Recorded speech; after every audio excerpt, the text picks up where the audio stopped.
don't remember. Am I INFP or INTP? Should I take the test again? I don't even like taking the test anymore. I always get the same results. It's always one or two. I think it's easier for me to just look at what each one means. MBTI types. Because I know what I am for each of these, but some of them I don't really cleanly fall into one or the other. I think the categorization for Myers-Briggs is way too rigid. There are some of these where like a healthy person should fall somewhere in between, or like where most people would fall somewhere in between without preference. Okay, for E/I, I am I for sure. I am definitely I, but I do enjoy socialization. I think I can be a bit misleading as an introvert. A common misconception about introversion versus extroversion is that being an extrovert means you're sociable, and being an introvert means you hate people and just prefer to stay by yourself. In truth, a healthy person is a little sociable at least. An introvert is just someone that spends energy on spending time with others. Yeah, extroversion versus introversion is all about where you get or spend your energy. An extrovert spends their energy on like personal stuff and gets their energy back by going out and hanging out, you know? Like an extrovert will go to work and spend their energy through the job, and then they get their energy back by going to the bar with their coworkers after the shift is over. You know what I mean?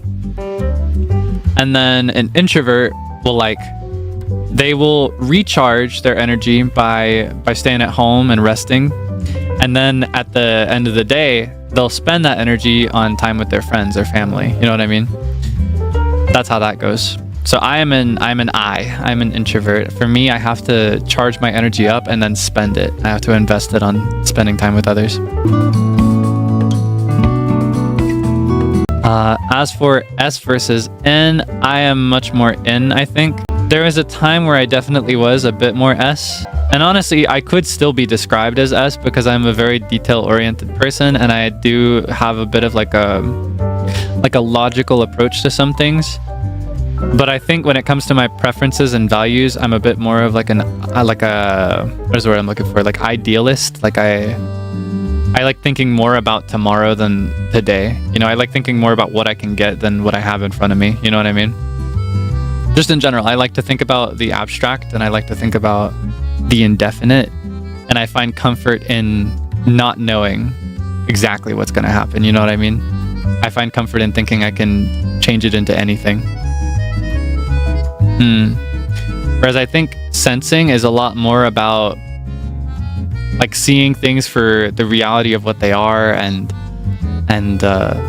like looking at it and seeing what you can do with what's exactly there. You know what I mean? It's all about seeing what's there already rather than thinking about what's not there. You know what I mean? That's the gap between S and N as far as I understand.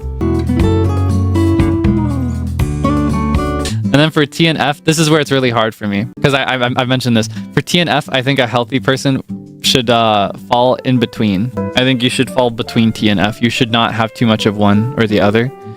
A lot of people do naturally fall into one or the other, but I think that leaves them predisposed to make terrible decisions. So T, or thinking, is all about logic and making decisions. Someone who is a T would be described as like very fair, very like logical, the kind of like personality of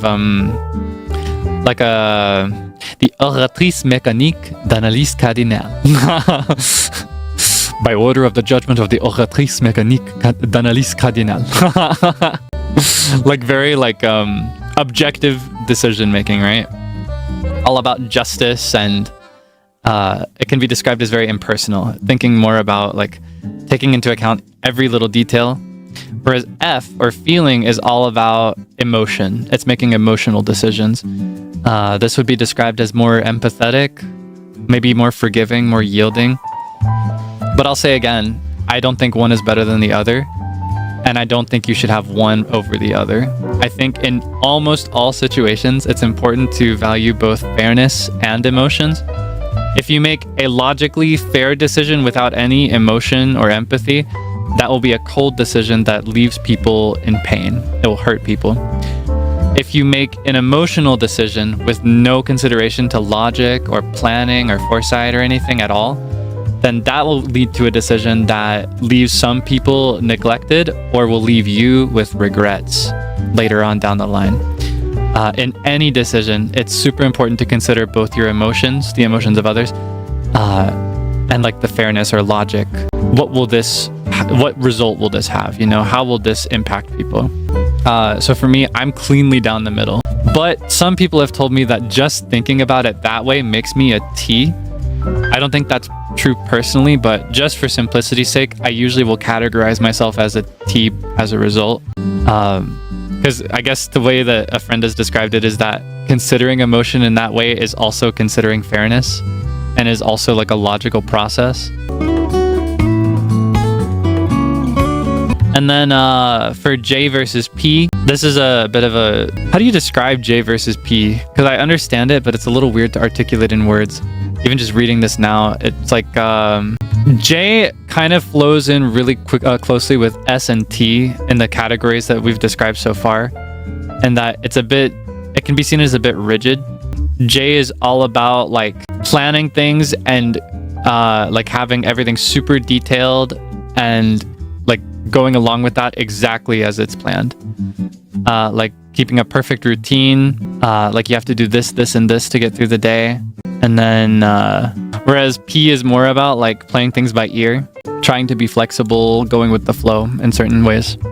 Yeah, with all those things in consideration, trying to rigidly slot myself into these very rigid categories that I personally disagree with, I am probably INTP. I could be described as a J in some ways, in that I work really hard to create routines and structures, and that if a plan is made and it's changed last second, I actually get really stressed out. Like timelines, like if I agree to meet somebody at a certain time and they're not there on time, I get stressed out. I could be described as a J for that. But this is more like something that I kind of seek out for myself because I'm otherwise a very messy person. You know what I mean? I can be a very messy, clumsy person, so I kind of need structure to fix that, rather than it being something that comes to me naturally. It's very difficult to slot myself into one or the other for several of these. I can cleanly call myself an introvert rather than an extrovert, but for S/N, T/F, and J/P, I think all humans actually, even for I/N, I think all humans fall somewhere in between these. It's just a matter of which one you go closer to. Like for most of these, you should not be 100-0. It should be more like 70-30. If you have one that you're confident in. It's just in my case, I fall a lot closer to 50-50 for several of these. I just think people are very complicated.